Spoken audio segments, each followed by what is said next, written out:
Are we ready? Go ahead. Chris, South Florida seemed to kind of dictate the game, especially in the first half and early in the second. What do you attribute that to? I'd say they ran their style of play and they were the aggressor, and it just showed at the course of the game. They put their imprint on the game and they played how they wanted to play. We didn't play our style. What was the difference on the defensive glass, and how were they able to get so many offensive rebounds? We could do a better job as a unit, just all five guys finding a man, blocking out, rebounding. They're a more connected unit. It seemed like that was a big point of emphasis. Well, what was Coach Brannen saying to you guys about getting the rebounds? All five guys just find a man, box out, and rebound.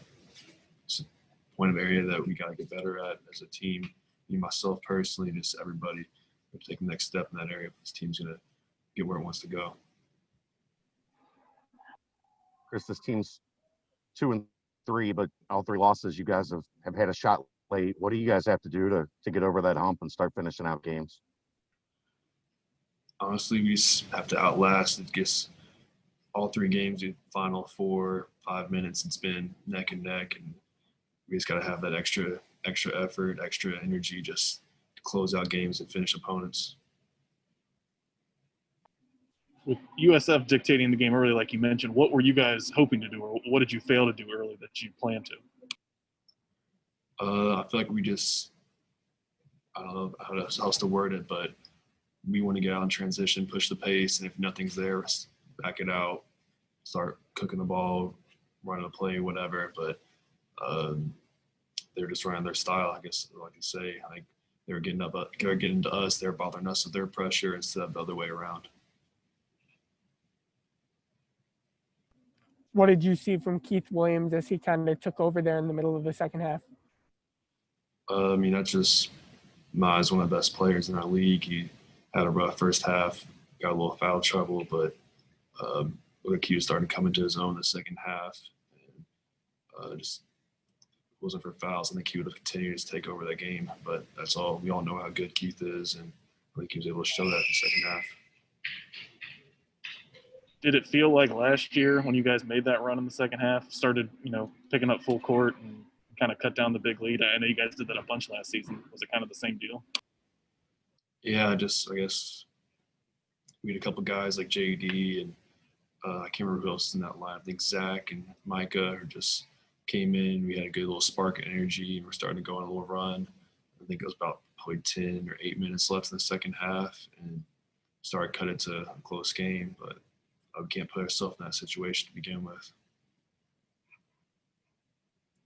Can you describe Tari Eason's value defensively and just the impact he's made on that end in particular?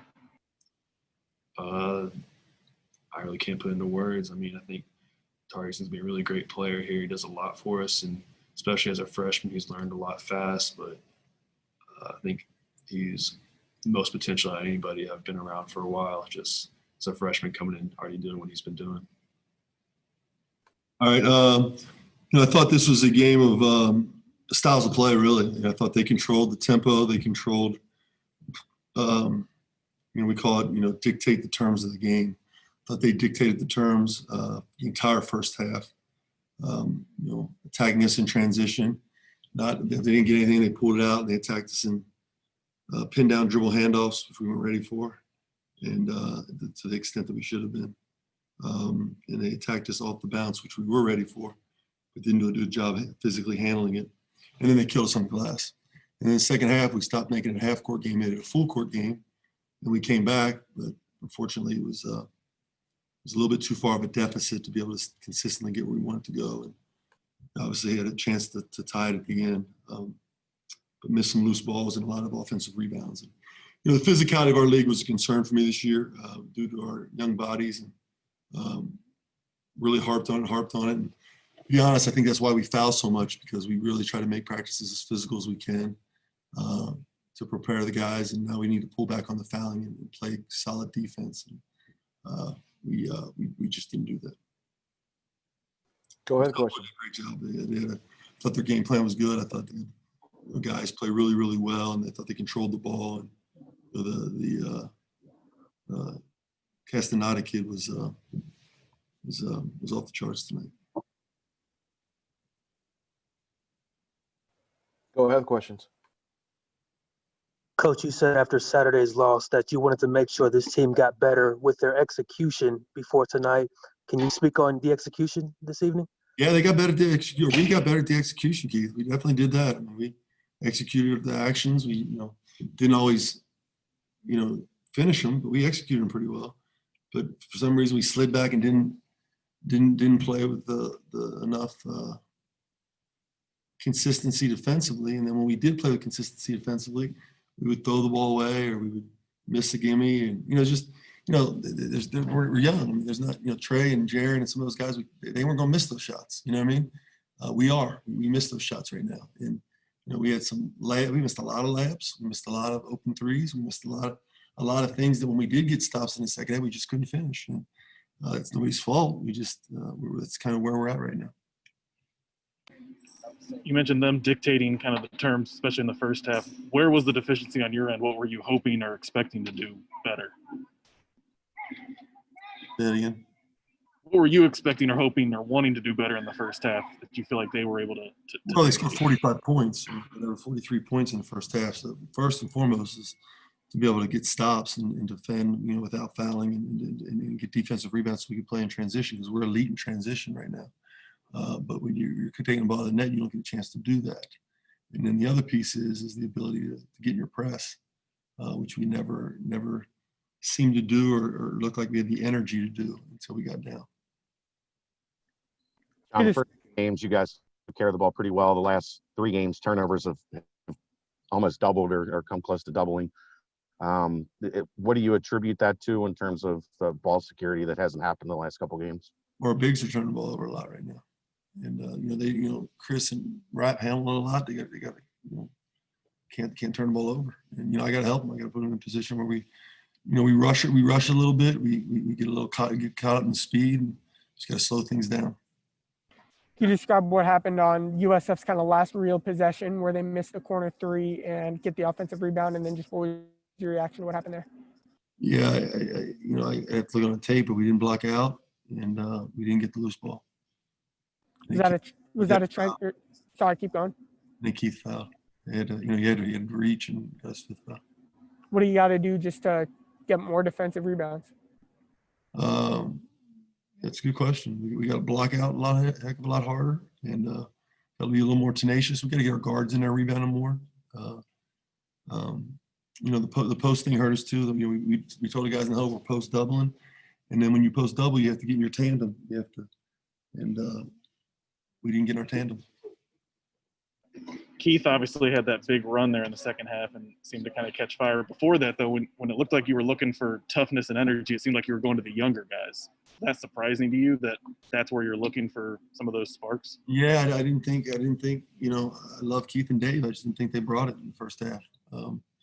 I think Keith did to some, but he got in foul trouble, and I think Dave had, we go with his energy. I think he had the same energy. And so I thought Mike Saunders really gave us a good, but then he got tired. And when freshmen get tired, it's, loud mistakes. So really proud of Mike coming in and playing. And, certainly, Keith's capable of doing that. Just needed a little bit longer than 20 minutes. We do, because we just, we have young guys, we have new guys. I mean, this is a new level for some of our guys. And in fact, most of our guys. And so, we have to be able to make some consistent plays. We have to, we make sure that our seniors are providing consistent emotion.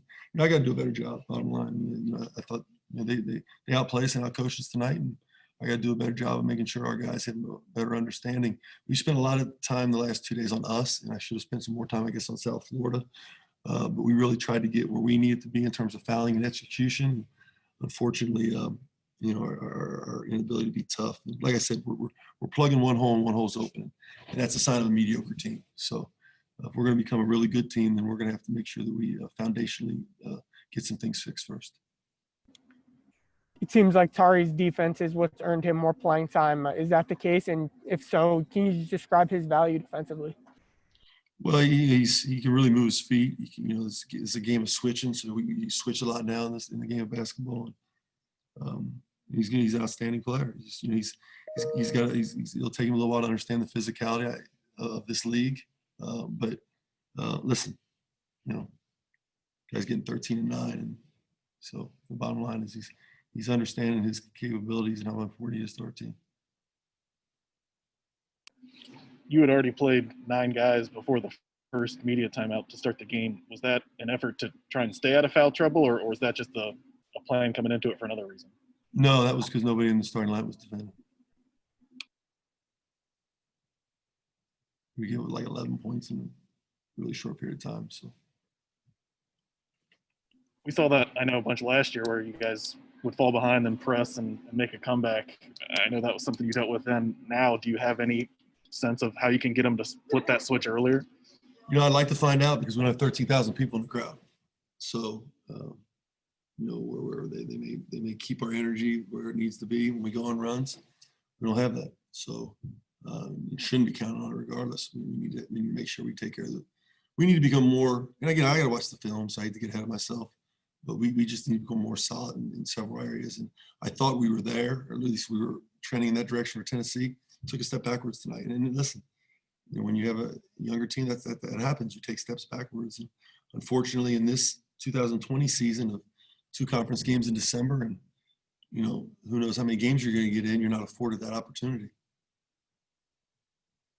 And we understand. How much do you need more? Oh, go ahead. Good. How much do you need more overall, just consistency from your seniors? Because it seems like when they play well, it's a big boost, but when they're either on the bench with foul trouble or are struggling a little bit, you're relying on young guys that maybe aren't ready. Yeah, well, this guy's got to play 40-minute games, and I got to help him with it. So.